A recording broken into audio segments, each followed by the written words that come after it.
بسم اللہ الرحمن الرحیم۔ السلام علیکم ورحمۃ اللہ وبرکاتہ۔ پریشانی اور مصیبت کے وقت کی دعا۔ نبی کریم صلی اللہ علیہ وآلہ وسلم کو جب کوئی کام سخت تکلیف دے اور پریشانی میں ڈال دیتا تو آپ یہ دعا پڑھتے: یا حیو یا قیوم برحمتک استغیث، اے زندہ اور ہمیشہ رہنے والے، تیری رحمت کے وسیلے سے تیری مدد چاہتا ہوں۔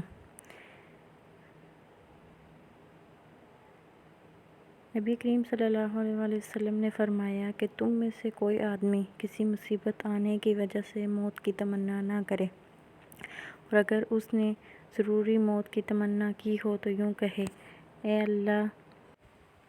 اللہ، جب تک میرے لیے زندگی بہتر ہو مجھے زندہ رکھ، اور جب میرے لیے موت بہتر ہو تو مجھے موت دے دے۔